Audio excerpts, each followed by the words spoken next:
Brokeback Mountain, a poignant tale by award-winning American author Annie Proulx, explores themes of masculine sexuality, the forbidden nature of queer love, the suffocating effects of poverty, and the powerlessness that leads to a loss of hope.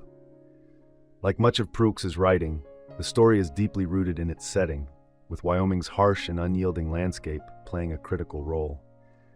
The film adaptation of the same name garnered widespread acclaim, not only for its stunning cinematography, but also for its unapologetic portrayal of a queer romance. The story follows a 20-year-long love affair between two Wyoming cowboys, Ennis and Jack Twist, whose pursuit of happiness is thwarted by both their poverty and society's bigotry.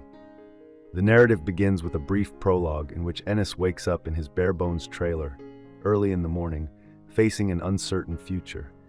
His ranch has been sold, and without a new job, he feels the weight of his circumstances. Yet, he's in a surprisingly good mood, having dreamt of Jack. The main story kicks off in 1963 when Ennis, still in his 20s, meets Jack. Both men are starting seasonal jobs herding sheep on Brokeback Mountain, hoping to earn enough money to escape their dire financial situations. Their foreman, Joe Aguirre, takes no pity on them, dismissing them as a pair of deuces going nowhere. Aguirre assigns Ennis to tend camp, while Jack must sleep on the mountain with the sheep, under strict orders not to make a fire and to break camp each morning without a trace. Initially, they follow the rules, but Jack's complaints lead to a change in duties. As the days pass, they share stories over dinner, bonding over their shared struggles. Ennis lost his parents young, and his older siblings couldn't keep the ranch afloat. Jack's parents are still around, but are also struggling, and Jack yearns for his father's approval to pursue rodeo, though his father, once a bull rider, remains distant. Their bond deepens over time, and one night, after Ennis has drunk too much to ride back to the sheep, the men share a sleeping bag. What begins as innocent companionship quickly turns into a physical encounter. They have sex throughout the summer, but avoid discussing it, except for a brief exchange. Ennis said, "I'm not no queer," and Jack replied, "Me neither. A one-shot thing. Nobody's business but ours." They continue their secret affair, even engaging in daytime sex without realizing Aguirre is watching them through binoculars. After the first snow, they bring the sheep down, get paid, and part ways awkwardly, each heading in a different direction. Ennis, though privately devastated, returns to his fiancée, Alma. They marry, have 2 daughters, and Ennis works a series of temporary jobs. 4 years later, Ennis receives a letter from Jack asking to meet when he passes through town. When Jack arrives, Ennis greets him with a passionate kiss on the apartment landing, which Alma glimpses but says nothing about. Ennis introduces Jack to Alma, who is now married to Lorene and has a baby. The 2 men pretend to go out for drinks, but instead check into a small, shabby motel where they rekindle their physical relationship. Afterward, they share updates on their lives.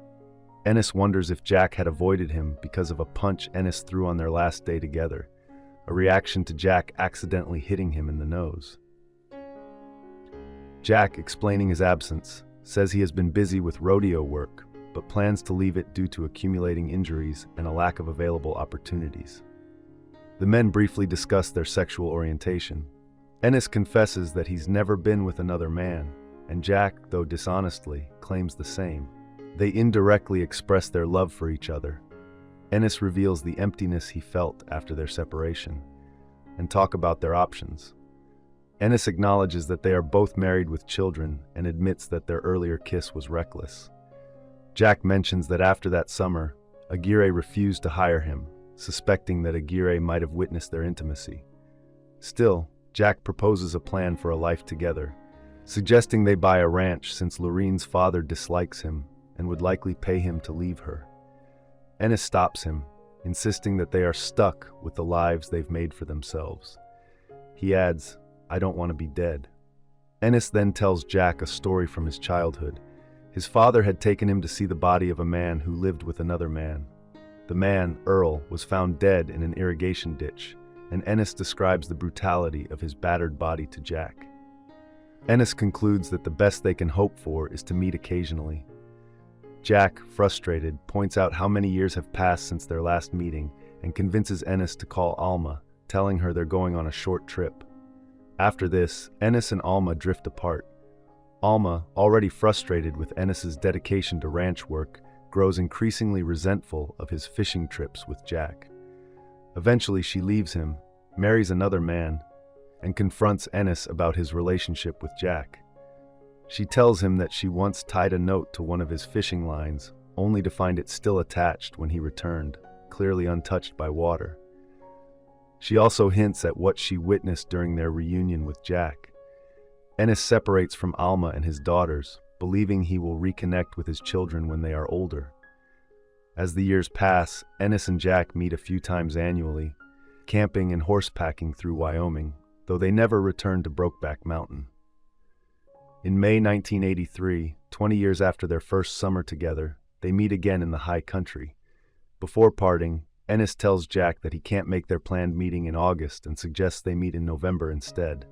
Jack becomes angry, and Ennis, citing work constraints and obligations, defends his decision. He ends his explanation with, "The trade-off was August. You got a better idea?" Jack responds with, "I did once." When Ennis alludes to Jack's relationships with other men, Jack lashes out, revealing his deep pain. He says that they could have had a life together and expresses his regret at not being able to leave Ennis for good. They part on a note of uncertainty. A few months later, Ennis learns of Jack's death when the postcard he sent him is returned marked "deceased." When he calls Jack's wife, she tells him that Jack had an accident on the road, but Ennis suspects that Jack was beaten with a tire iron, much like the corpse he had seen so many years ago. Ennis travels to Jack's parents' home to retrieve his ashes, as Jack had wanted them scattered on Brokeback Mountain. Jack's father refuses to give him the ashes, but Jack's mother allows him to enter Jack's room. There, Ennis finds Jack's shirt from their time on the mountain, still stained with Ennis's blood from when Jack accidentally injured him. Inside the shirt, Ennis discovers his own shirt, carefully folded. Ennis returns to his trailer, where he creates a small memorial with the shirts and a postcard of Brokeback Mountain. He continues to dream of Jack, sometimes with joy, sometimes with sorrow, and ultimately resigns himself to the life he has. Thank you for watching. If you enjoy this video, leave a like and subscribe.